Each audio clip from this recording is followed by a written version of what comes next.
Have you ever had a Christmas moment that made your heart race? Imagine tinsel with a twist and lights that cast shadows.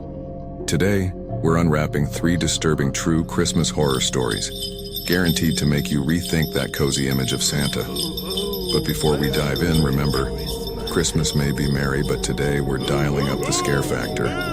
I hope you've got your cozy blanket and a mug of hot cocoa to unravel these bone-chilling narratives together.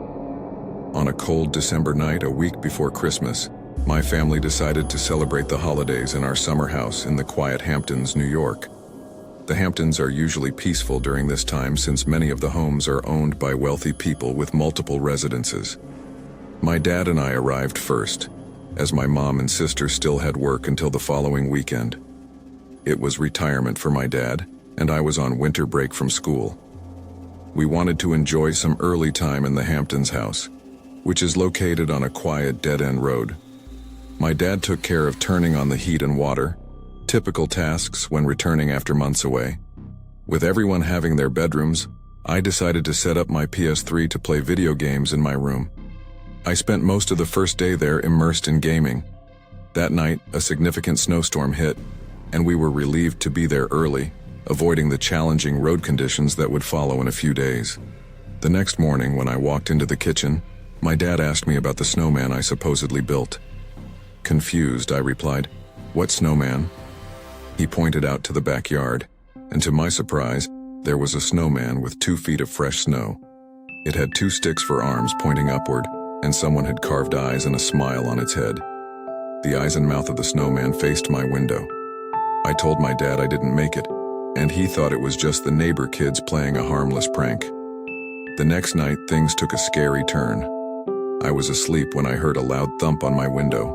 I was really scared and hid under my blankets, trying not to be seen. After a while, I thought it might be snow falling off the roof, so I got up to check. At first, I thought I saw a person, and I screamed. It turned out to be another snowman, this one with an angry expression. I called for my dad, and he came running. When he saw the snowman, he wasn't happy and said he would talk to the neighbor's parents in the morning. I slept in my sister's room that night. The next morning, my dad went next door, but no one was home. They weren't even in town, and theirs was the only house nearby with kids. This didn't explain the situation. For several days, nothing else happened until Christmas Eve night, when our entire family was together. While we were in the living room, someone knocked on the front door instead of using the doorbell. We weren't expecting anyone else, and I started to feel nervous. As our door did not have a peephole or window, we could not see who was on the other side. When my dad asked, "What's wrong?" the voice replied, "I don't have any family to spend Christmas with." We all looked at each other, and my dad told them to leave before we called the police. The person agreed not to call the police but didn't open the door. We instantly connected this to the creepy snowman and suspected it was connected. On Christmas morning, we found a note taped to our front door. It said, "To the best of my memory, I just wanted to have a little fun. I built the snowman for the boy in the house. I don't have anyone to spend the holiday with. Hurts in one way or another." We believed whoever left the note and built the snowman might be mentally ill or unstable. It seemed more serious than a joke, especially since he came to our front door. I think he was dangerous, and even if not explicitly hostile, his actions were enough for us to consider him someone we didn't want to meet. It was Christmas 2016, and I'm Andre, 21 years old at the time. Our family gathered at Uncle Joshua's place for the holidays. On Christmas Eve, my immediate family, cousins, and close relatives decided to visit Uncle Nan's place in downtown Miami. Coming from Connecticut, we weren't used to warm holiday weather.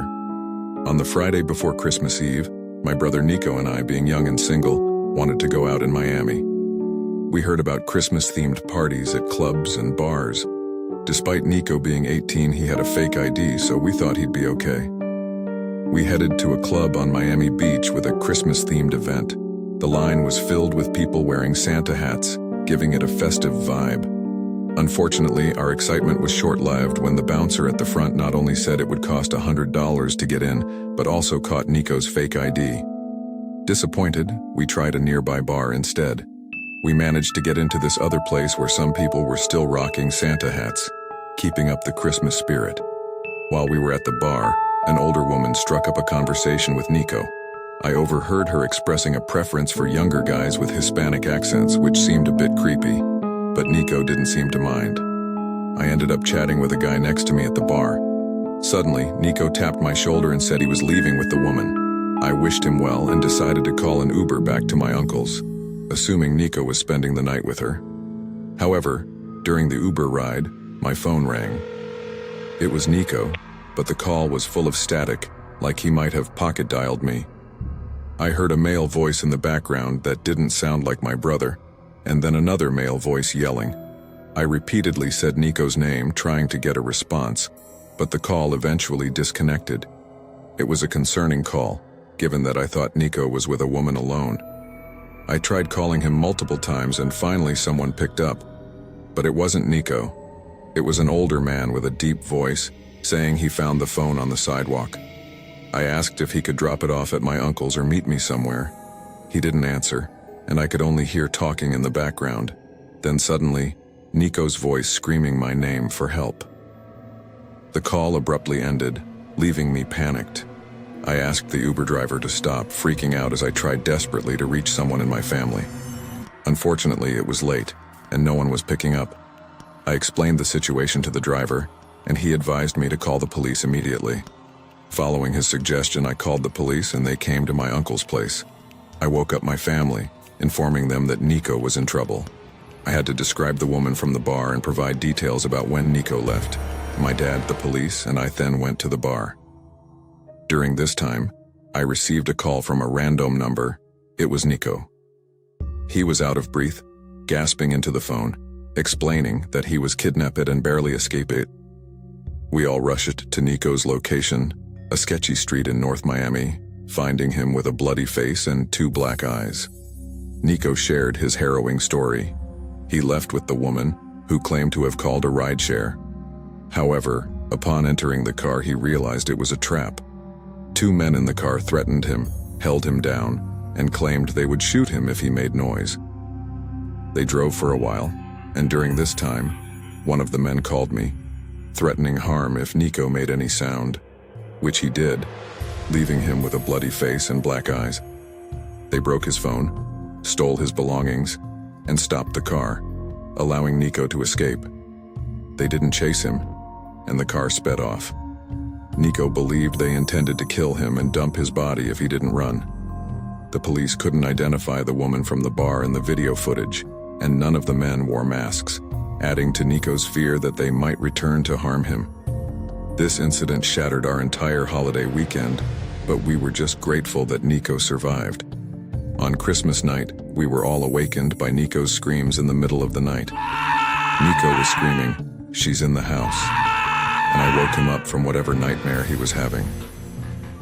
I must admit, his scream about someone being in the house made me think back to the creepy smile of that woman and made me sleep with one eye open that night.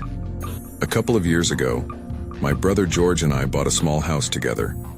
We decided to host Christmas the first year we lived there to show the family the place and bring everyone together after a long time. Our family isn't huge, just the 2 of us. Our parents, aunts, uncles, cousins, and our sister with her 2 nephews. Our sister, her husband, and their dog Mika came first to help with cooking and preparations since they lived 2 hours away. They were planning to spend the night at our house while the rest of our family lived within an hour and wouldn't be staying overnight due to limited space.